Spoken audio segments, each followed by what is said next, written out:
അസമിൽ ഇനി ജിഹാദികൾക്ക് ഭൂമി കിട്ടില്ല എന്നുള്ള വാർത്ത വരുന്നുണ്ട്. അതായത് അവിടുത്തെ മുഖ്യമന്ത്രി അതിന് കൃത്യമായ നടപടിക്രമങ്ങൾ തുടങ്ങാനുള്ള നിർദ്ദേശം നൽകി കഴിഞ്ഞു.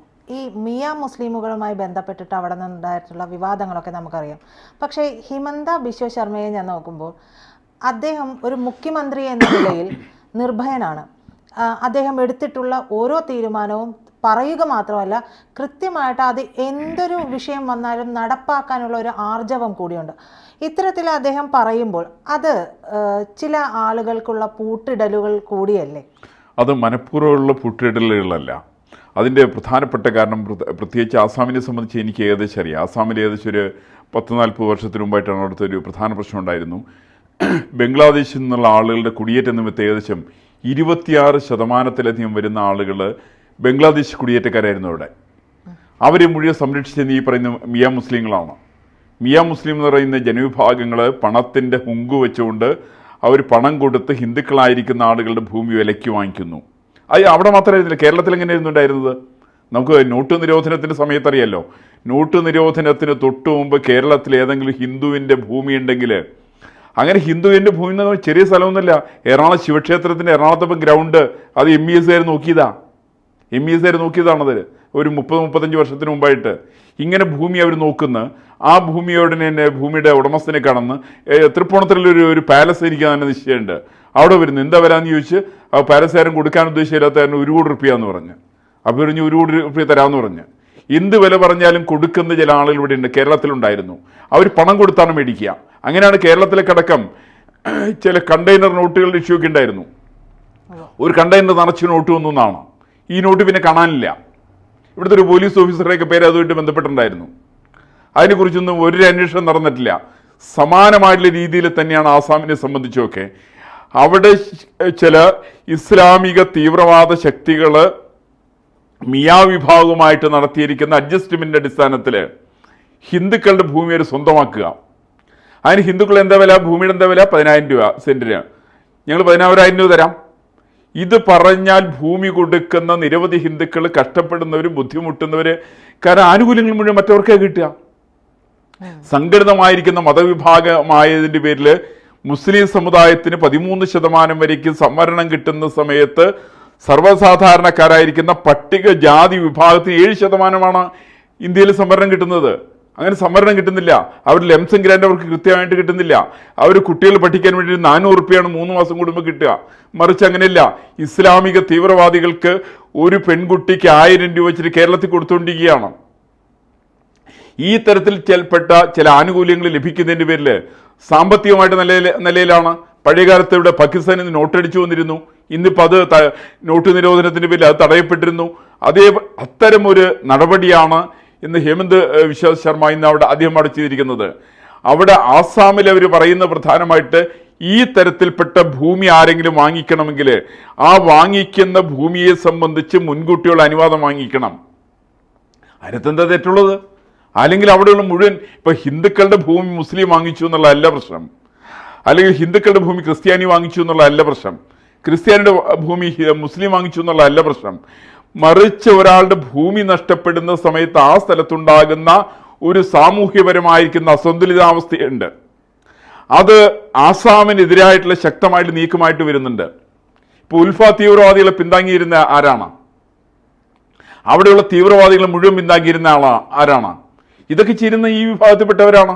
ഇപ്പം ഞാൻ വേറെന്ന് പറയാറില്ല, മുസ്ലിങ്ങൾ എല്ലാവരും തീവ്രവാദികളാണെന്ന് ചോദിക്കാറുണ്ട്. ആണെന്നുള്ള അഭിപ്രായം എനിക്കില്ല കേട്ടോ.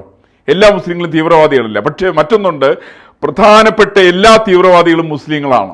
അതിന് സംശയമൊന്നുമില്ല. ഇവിടെയുള്ള സംഗതി കേരളത്തിലടക്കം ഞാനൊക്കെ തന്നെ പലപ്പോഴും പറയാറ്, നിങ്ങൾ ഇസ്ലാമിക തീവ്രവാദത്തെ എതിർക്കുന്ന കാര്യത്തിൽ എന്തിനു മതം നോക്കണം? ഈ തീവ്രവാദികളെ എതിർക്കുന്ന കാര്യത്തിൽ മതം നോക്കരുത്. ഇവിടുത്തെ സാധാരണക്കാരായിരിക്കുന്ന 90% വരുന്ന മുസ്ലിങ്ങൾ അവർ തീവ്രവാദികളെയല്ല. അവർ ഹിന്ദുക്കളും ക്രിസ്ത്യാനികളും എല്ലാവരും തമ്മിൽ നല്ല ബന്ധത്തിൽ പോകുന്നവരാണ്. മറിച്ച് ഈ തീവ്രവാദികളായിരിക്കുന്ന ആളുകളെ തള്ളിപ്പറയാൻ ഇവർക്ക് സാധിക്കുന്നുണ്ടോ എന്നുള്ളതാണ് പ്രശ്നം. ഇപ്പം നമ്മൾ പറഞ്ഞില്ല, കുന്തിരിക്കവും മലരും അവർ കരുതിക്കൊള്ളാൻ പറഞ്ഞൊരു കുട്ടി അവിടെ വലിയ മുദ്രാവാക്യം വിളിച്ചുകൊണ്ടുപോയി. എന്ത് കേസാണ് എടുത്തത്? ആ കേസെടുത്ത ആളുകളെ സംരക്ഷിക്കാൻ വേണ്ടിയിട്ട് കേരളത്തിലെ രണ്ട് മുന്നണികൾ ഒരേപോലെ രംഗത്ത് വന്നു. അതുപോലെ തന്നെ എന്താ അമ്പലനടയിൽ പച്ചയ്ക്ക് കത്തിക്കുമെന്നുള്ള മുദ്രാവാക്യം ഉണ്ടായി, വിളിച്ചിരുന്നു. ക്ഷേത്രത്തിന്റെ നടയിലിട്ട് പച്ചയ്ക്ക് കത്തിക്കെന്ന് പറഞ്ഞ് മുദ്രാവാക്യം വിളിച്ചിട്ട് ഒരനക്കം ഉണ്ടായിരുന്നില്ല. ഈ മുദ്രാവാക്യം വിളിക്കുന്നത് തെറ്റാണെന്ന് പറയാൻ വേണ്ടിയിട്ട് കേരളത്തിന്റെ രാഷ്ട്രീയ മനസ്സിന് സാധിക്കുന്നില്ല. അത് കമ്മ്യൂണിസ്റ്റുകാരനായാലും കോൺഗ്രസ്സുകാരനായാലും ഇങ്ങനെയാണ്. ഒരു ഹിന്ദുക്കളുടെ ചെറിയ പ്രശ്നം ഉണ്ടെങ്കിൽ വലിയ വായിൽ സംസാരിക്കുന്നവരാരും ഈ ഇസ്ലാമിക തീവ്രവാദികൾക്കെതിരായിട്ട് ശക്തമായ നിലപാടുകൾ സ്വീകരിക്കുന്നില്ല. അങ്ങനെ നിലപാടുകൾ സ്വീകരിക്കാതെ വരുന്ന സമയത്താണ് അവർ പറയുന്നത് ഞങ്ങൾ മുസ്ലിമായതിൻ്റെ പേരില പ്രശ്നം. ഇത് മുസ്ലിമായതിൻ്റെ പേരിലല്ല പ്രശ്നം. പ്രശ്നം വരുന്നത് തീവ്രവാദിയായതിൻ്റെ പേരിലാണ്. ഇവിടെ ആസാമിലെ പ്രശ്നം അത് തന്നെയാണ്. ആസാമിൽ ഭൂമി മുഴുവൻ വാങ്ങിക്കൂട്ടുന്നതും അവിടെ സംഘർഷമുണ്ടാക്കുന്നതും ബംഗ്ലാദേശിൽ നിന്ന് വന്നിരിക്കുന്ന തീവ്രവാദികളായിരിക്കുന്ന ആളുകളാണ്. അവിടെ ഇപ്പോൾ ഭൂരിപക്ഷം എന്ന് പറയുന്നത് മിയാ മുസ്ലിമുകളായി തുടങ്ങി ചില പ്രദേശങ്ങളിലൊക്കെ. ചില പ്രദേശങ്ങളിൽ അവർ ഭൂരിപക്ഷമായി തുടങ്ങിയിട്ടുണ്ട്. ചില സ്ഥലങ്ങൾ അവരെ പോക്കറ്റുകളായിട്ടുണ്ട്. ഈ പോക്കറ്റുകളൊക്കെ ആക്കിയെടുത്തത് ഇവർ ശക്തി ഉപയോഗിച്ചിട്ടാണ്. ഇവർ 10 പേര് ഒന്നിച്ചു വന്നിട്ടുണ്ടെങ്കിൽ അവിടെയുള്ള 11ാമനായിരിക്കുന്ന ഹിന്ദുവിനെ അല്ലെങ്കിൽ ക്രിസ്ത്യാനിയുടെ ഈശ്വരനെ സഹായിച്ചില്ല കേട്ടോ. അങ്ങനെ ഉണ്ടെങ്കിൽ അവരെ അടക്കം ഈ ആളുകൾ മുഴുവൻ അവിടെ നിന്ന് ഇവർ പുറത്താക്കും. ഇത് ആദ്യ സംഭവമല്ല, ഇത് ഇന്ത്യയിൽ മാത്രം സംഭവമല്ല. സിറിയയിൽ നമുക്കറിയാലോ, സിറിയയിൽ 95% ക്രിസ്ത്യാനികൾ ഉണ്ടായിരുന്നേ. ഇപ്പൊ അവിടുത്തെ അവസ്ഥ എന്താ? അവിടെ മേമ്പൊടിക്ക് പോലും ക്രിസ്ത്യാനി ഇന്നിപ്പോൾ അവിടെ ഇല്ല. ആകെയുള്ളൊരു സുറിയൻ സഭയുടെ ഒരു ആസ്ഥാനം മാത്രം അവിടെ ബാക്കിയുള്ളത്. അവർ ഈജിപ്തിൽ ക്രൈസ്തവ കേന്ദ്രമായിരുന്നു. ആ ക്രൈസ്തവ കേന്ദ്രത്തിന്റെ ഇപ്പം ഏർപ്പാടെന്താ? ആ ക്രൈസ്തവ കേന്ദ്രം ഇന്നിപ്പോൾ ഇല്ല. അത് മുസ്ലിം കേന്ദ്രമാണെന്ന് ഇപ്പം ഈജിപ്റ്റ്. എന്ന് വെച്ചാൽ ഒരു സ്ഥലത്ത് നിന്ന് സാധാരണ നിലയ്ക്ക് ഇപ്പം നമ്മൾ വടക്ക് കിഴക്കൻ അതിർത്തി പ്രദേശത്തൊക്കെ ക്രൈസ്തവ മുന്നേറ്റത്തെക്കുറിച്ച് എതിര് പറയുന്നതിന്റെ പ്രധാനപ്പെട്ട കാരണം പല ക്രൈസ്തവ ബിഷപ്പുമാരും ഇസ്ലാമിക തീവ്രവാദത്തിന്റെ ഏജന്റുമാരാണ്. ഇവര് പലരും ഹിന്ദുക്കളായിരിക്കുന്ന ആളുകളെ കൺവെർട്ട് ചെയ്തിട്ട് ക്രിസ്ത്യാനിയാക്കി കൊണ്ടുവരികയും ആ ക്രിസ്ത്യാനികൾ നേരെ പിടിച്ച് മുസ്ലിങ്ങൾക്ക് കൊടുക്കുകയും അങ്ങനെ പണം പറ്റുന്നവരാണ് ഈ പറയുന്ന അവിടെ ചെന്ന് പ്രവർത്തിക്കുന്ന പലരും. ഈ തരത്തിലുള്ള ആളുകൾക്കെതിരായിട്ടാണ് അവിടുത്തെ ആസാം മുഖ്യമന്ത്രി പറഞ്ഞത്. ആസാമിലെ മുഖ്യമന്ത്രി പറയുന്നത് നിങ്ങൾ ഭൂമി വാങ്ങിക്കണം, വാങ്ങിച്ചോളൂ, വിരോധമില്ല, പക്ഷെ മുൻകൂട്ടി അനുവാദം വേണം. അവിടെ ബംഗ്ലാദേശികൾക്കല്ല ഭൂമി കൊടുക്കേണ്ടത്. അവിടെ ഭൂമി കൊടുക്കേണ്ടത് പരമ്പരാഗതമായി താമസിച്ചു വരുന്ന മുസ്ലിങ്ങളായിട്ടുള്ള ആളുകൾ ഭൂമി വാങ്ങിച്ചാർക്കും തർക്കമൊന്നുമില്ല. പക്ഷെ ഈ പറയുന്ന മുസ്ലിങ്ങൾ അടക്കം വേണ്ടത് ഇസ്ലാമിക തീവ്രവാദത്തെ അവർ എതിർക്കാൻ അവർ തയ്യാറാവണം. ആ തീവ്രവാദത്തെ അവർ പ്രോത്സാഹിപ്പിക്കരുത്. നമുക്ക് പലപ്പോഴും തോന്നുന്നു പല സ്ഥലത്ത് സംഭവിക്കുന്നത് ഈ തീവ്രവാദികളും ഇവരും തമ്മിലുള്ള ഒരു ഇഴയെടുപ്പമുണ്ട്. ആ ഇഴയെടുപ്പം പലപ്പോഴും ഇവരുടെ മദ്രസ വഴിക്കാണോ പള്ളി പോകുന്നതിൻ്റെ പേരിലാണോ എന്ന് എനിക്കറിയില്ല. ഏതാണെങ്കിലും അതിനൊക്കെ വളരെ സാധ്യതകളുണ്ട്. ഈ തരത്തിൽ സാധ്യതയിൽ നിന്നുണ്ടായിരിക്കുന്ന തീവ്രവാദ അനുകൂലപരമായിരിക്കുന്ന നിലപാടുകൾ ഈ നിലപാടിനെ ഒരിക്കലും രാജ്യത്തിനും വെച്ചുറപ്പിക്കാൻ സാധ്യമല്ല. നമ്മൾ ചൈനയെ കാണുന്നത് തന്നെയാണ്. ചൈനയിൽ പറഞ്ഞല്ലോ, അവർ ഖുറാനടക്കം അവർ നിരോധിച്ചു. പർദ്ദ ഉപയോഗിക്കാൻ വേണ്ടി പാടില്ല. ഫ്രാൻസിൽ പർദ്ദ ഉപയോഗിക്കാൻ പാടില്ല. ജർമ്മനിൽ പല സ്ഥലത്തും നിരോധിച്ചിട്ടുണ്ട്. ഇങ്ങനെ നിരോധിക്കുവാനുള്ള പ്രധാനപ്പെട്ട കാരണം ഈ തരം മേൽത്തരം വസ്ത്രങ്ങൾ ഉപയോഗിച്ചുകൊണ്ടും ചില ഗ്രന്ഥങ്ങൾ വിനിയോഗിച്ചുകൊണ്ടും അവിടെ നിലനിൽക്കുന്ന സാമൂഹ്യ അന്തരീക്ഷത്തെ തകിടം മറിക്കുവാനുള്ള പരിശ്രമം ഇത്തരത്തിലുള്ള ശക്തികൾ നടത്തുന്നു. അത് ശ്രമിക്കുന്ന ഒരുപക്ഷെ തീവ്രവാദികളായിരിക്കുന്ന ചെറിയ ശതമാനമായിരിക്കാം. ആ പറയുന്ന ചെറിയ ശതമാനത്തെ തള്ളിപ്പറയാൻ വേണ്ടിയിട്ട് ഭൂരിപക്ഷ ജനത അവരെന്ന് തയ്യാറാവുന്നു, ആ തയ്യാറാവുന്ന സമയത്താണ് ഇന്ത്യയിലാണെങ്കിൽ ലോകത്തിലെവിടെയാണെങ്കിലും സമാധാനം ഉണ്ടാവുക. ഈ സമാധാനത്തെ ഭർജിക്കുന്ന ആളുകൾക്ക് അവർക്ക് ഭൂമി കൊടുക്കരുതെന്നാണ് ആസാം മുഖ്യമന്ത്രി പറയുന്നത്. ആസാം മുഖ്യമന്ത്രി പറയുന്നത് ഇവർ സമാധാനത്തിൻ്റെ ഭഞ്ജകരാണ്. ഇവര് ഒരിക്കലും ക്രമസമാധാനം പാലിക്കാൻ ഇവർ തയ്യാറല്ല. ഇവർ ഭൂമി വാങ്ങിക്കൂട്ടുന്ന മുഴുവൻ രാഷ്ട്രവിരുദ്ധ പ്രവർത്തനത്തിന് വിനിയോഗിക്കാൻ വേണ്ടിയിട്ടാണ്. അതൊരു കാരണവശാലും അംഗീകരിക്കില്ല എന്നുള്ളതാണ് അവിടുത്തെ മുഖ്യമന്ത്രി അവിടുത്തെ മന്ത്രിസഭയും പറയുന്നത്. അവർ അനുഭവത്തിന്റെ പശ്ചാത്തലത്തിലാണ് പറയുന്നത്. ഇപ്പം നമ്മൾ കേരളത്തിൽ തീരുമാനം എടുക്കുന്ന സമയത്ത് നമ്മൾ നമ്മുടെ അനുഭവത്തിന്റെ പശ്ചാത്തലത്തിലാണ് തീരുമാനം എടുക്കുക. ഈ പറയുന്ന അനുഭവം ആസാമിലെ ഉള്ള മുഖ്യമന്ത്രിക്കുണ്ട്, അവിടുത്തെ പ്രതിപക്ഷ പ്രസ്ഥാനത്തിനുണ്ട്. നമുക്കറിയാലോ, ഒരു കാലത്ത് ആസാം ഗണസാഗ്ര പരിഷത്ത് എന്ന് പറഞ്ഞൊരു പ്രസ്ഥാനം ഉണ്ടായി, വിദ്യാർത്ഥികളുടെ സംഘടനയാണ്. ആ പ്രസ്ഥാനം ഉണ്ടായത് എങ്ങനെയാ? അതിൽ RSSകാരൻ്റെ പ്രസ്ഥാനമല്ല, അത് BJPക്കാരൻ്റെ പ്രസ്ഥാനമായിരുന്നില്ല.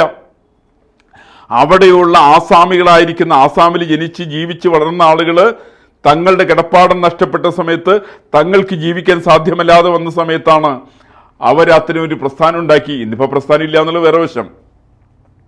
അങ്ങനെയൊക്കെ ആണെങ്കിലും അത്തരം ഒരു പ്രസ്ഥാനത്തിന് ജന്മം കൊടുക്കാൻ ആസാം തയ്യാറാവേണ്ടി വന്നത് എനിക്ക് ഏകദേശം 10-40 വർഷത്തിന് മുമ്പായിട്ടാണ് ഉണ്ടായത്.